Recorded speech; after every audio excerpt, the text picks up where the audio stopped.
नमस्ते, अभिवादन आपका इनोसेंट इन्वेस्टर के इस नए वीडियो में आपके लिए डिस्क्लेमर बात करेंगे टाटा मोटर्स की। एक्चुअली हमको बात तो सभी कंपनियों की करनी चाहिए जो मोटर व्हीकल बनाती हैं, लेकिन यहाँ पर स्पेशली टाटा मोटर्स की बात हो रही है। इनके सेल्स का आंकड़ा हम आपके सामने डिस्कस करेंगे। काफ़ी क्वेरीज थी, चार्ट पर थोड़ा सा एनालिसिस देंगे, अन्य कंपनियों की बात कल करेंगे, लेकिन अभी टाटा मोटर्स का डेटा हम आपके सामने रीड करना चाहते हैं, आपको समझाना चाहते हैं कि ये जो इतनी बड़ी सेल्स में गिरावट आई है इसके पीछे का कारण क्या है। तो ये डेटा आप डाउनलोड कर सकते हो एनएससी बीएससी की वेबसाइट से, आप जाकर डाउनलोड कीजिएगा। अब मैं आपको समझाता हूँ एग्जैक्टली हुआ क्या टाटा मोटर्स की सेल्स को। ठीक है, तो यहाँ पर कुछ पॉइंट्स हैं, उसको आपको बहुत ध्यान से नोट करके रखना है, समझना है, जिससे कि आप बेटर डिसीजन ले सको इन्वेस्टमेंट जर्नी में। ठीक, अब यहाँ पर दो डेटा आपको देखना है। पहला तो अप्रैल 2021 में और मार्च 2021 में अंतर कितना बड़ा आ गया। ये जो अंतर है 66,609 गाड़ियाँ बिकी थी जस्ट पिछले महीने में, और इस महीने बहुत बेहतरीन तरीके से इसमें डेंट पड़ा है।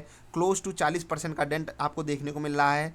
टू बी प्रिसाइज 41% का डेंट, और 39,000 गाड़ियाँ ही कंपनी बेच पाई। ये एक बहुत बड़ा डेंट है। जिस तरीके से अनुमान लगाया जा रहा था कि कमी आएगी, लेकिन इतनी बड़ी नहीं, लोगों को 55,000 के आसपास इनकी व्हीकल्स बिकने की उम्मीदें थी, जो एक्सपर्ट्स सजेशन दे रहे थे। क्या इस पे बहुत बड़ा रिएक्शन आ जाएगा बाजार में, उसको हम समझाएंगे, लेकिन थोड़ा सा हम कैटेगरी वाइज आपको डेटा दिखाना चाहते हैं, जिसमें कि आप समझ सकोगे कि एग्जैक्टली इनकी जो ओवरऑल सेल्स में दिक्कतें आई वो कहाँ पर आई। अगर आप medium and heavy combat commercial vehicles पे जाओगे, कॉम्बैट व्हीकल कहाँ से याद आ रही है, वो ऐसी हथियार बनाने वाली कंपनियां याद आ गई। ठीक है, तो यहाँ पर आप देखिए कितना बड़ा डेंट आपको यहाँ पर दिखाई दे रहा है। ठीक है, तो जो इनकी हैवी व्हीकल्स हैं उसमें बहुत बड़ी घटोत्तरी, मतलब कमी आपको देखने को मिलेगी। सिर्फ 5,000 गाड़ियाँ बिकी इस बार इनकी 11,000 के मुकाबले। ये सच में एक बहुत बड़ा, बहुत ज़्यादा बड़ा डेंट है कंपनी के लिए। उसके बाद आप लाइट कॉम्बैट व्हीकल्स में लाइट कॉमर्शियल व्हीकल्स में आओगे तो 6,792 करोड़ के 6,792 गाड़ियों के मुकाबले 2013 गाड़ियाँ बिकी हैं। 8 साल पीछे हो गए हम लोग। खैर, यहाँ पर कॉम्बैट याद आ रहा है, यहाँ पर करोड़ याद आ रहा है। ये हो क्या रहा है एक्चुअली? ये डेटा हमारे सामने जो है वो नेगेटिव है, इसलिए माहौल थोड़ा सा फ़नी बनाने की कोशिश कर रहा हूँ। दिल पे मत ले लेना, नहीं नहीं आप करोड़ कैसे बोले। तो यहाँ पर आपको 70% का डेंट देखने को मिल रहा है, यहाँ पर 55% का डेंट। ओवरऑल सिनारियो में आपके सामने 41% का डेंट आपको ऊपर मैंने बताया वो है। पैसेंजर कैरियर्स, ठीक है, यहाँ पर आप देख लीजिए 1880 के मुकाबले सिर्फ 550 गाड़ियाँ बिकी। ठीक है, कार्गो एंड पिकअप्स इनके बहुत बड़े डेंट के साथ 17,000 के मुकाबले सिर्फ 6,930 गाड़ियाँ। ठीक है, टोटल डोमेस्टिक सेल्स पे अगर आप आओगे 36,955 की जगह सिर्फ 14,435 गाड़ियाँ बिकी हैं। एक्सपोर्ट इन्होंने किया सिर्फ 2,209 गाड़ियों को 3,654 के मुकाबले। टोटल यहाँ पर आप देख सकते हो, टोटल कॉमर्शियल व्हीकल्स को आप देख सकते हो 40,000 के सामने सिर्फ 16,000, जो आपके सामने कमी दिखा रहा है 60% की। बड़ी चोट कंपनी को यहाँ पर मिली है इस अप्रैल महीने में। आपके सामने पता है क्या चल रहा है, कोविड की भयानक सिचुएशन हमारे सामने है। हम कोविड से डील कर रहे हैं, और ऐसे में कोई भी कम से कम अपना बड़ा पैसा, क्योंकि ये गाड़ियाँ काफ़ी महंगी आती हैं, तो लोग जो है अपने पास सेविंग्स रखना चाह रहे हैं।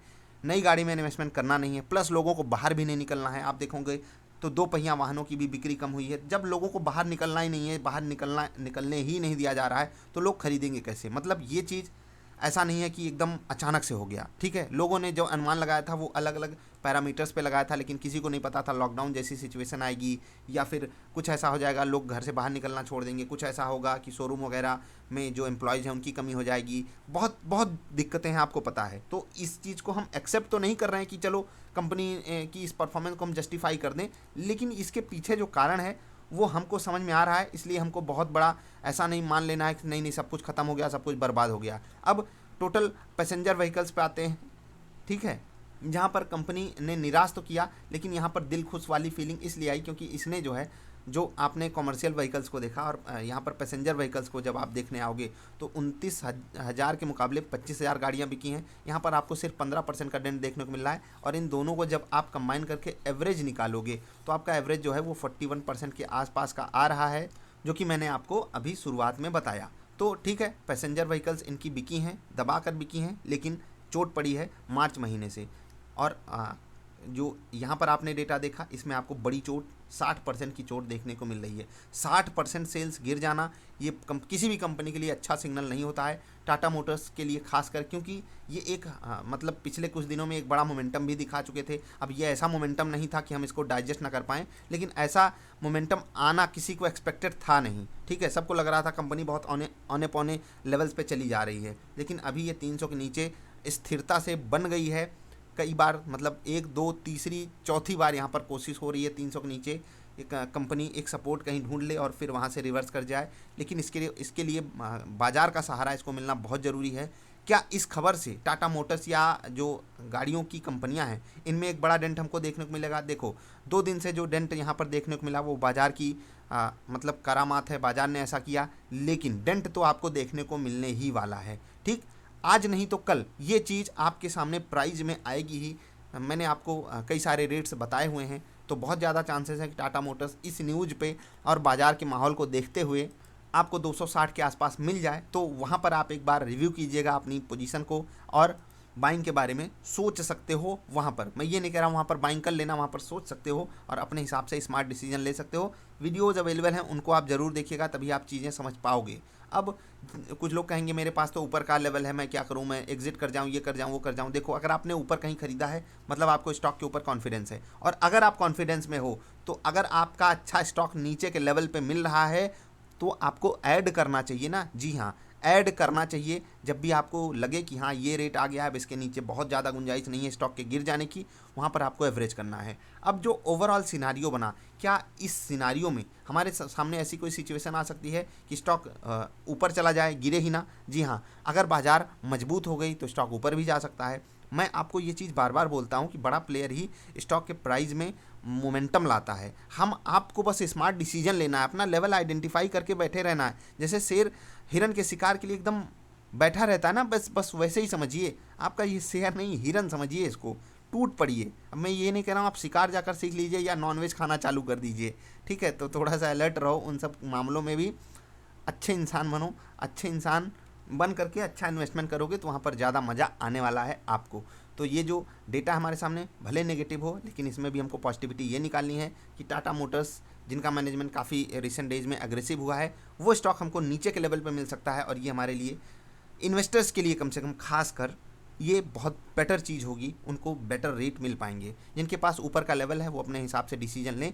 पुरानी वीडियोज़ भी अवेलेबल हैं टाटा मोटर्स के ऊपर, आप उनको ज़रूर देखिएगा। इस डेटा से आपको बहुत ज़्यादा निराश हो जाने की ज़रूरत नहीं। मैं बार बार ये चीज़ कहूँगा, हमको जो मतलब हम जो सिचुएशन झेल रहे हैं उसी का ये मतलब खामियाजा है जो हमारे सामने आया है। ये भुगतना हमको ही पड़ेगा, ये भुगतना कंपनियों को ही पड़ेगा। और जो हमारे सामने कोविड की सिचुएशन है वो अनप्रेसिडेंटेड है, किसी को ऐसी एक्सपेक्टेशन थी नहीं, और ये सब हो रहा है तो ऑफकोर्स सी बात है, गाड़ी कौन खरीदेगा? पहले अपना और अपनी फैमिली का लोग ख्याल रखेंगे या गाड़ी खरीदेंगे? वही चीज़ मैं आपसे भी कहता हूँ, अपना और अपनी फैमिली का ख्याल रखिए। दिन में 2 बार इंटेंस एक्सरसाइज बहुत ज़रूरी है, गर्म पानी का सेवन ज़रूरी है, और ये सब जब आप करते रहोगे सब कुछ सही सलामत रहेगा तो शेयर खरीदना भी आसानी से हो जाएगा।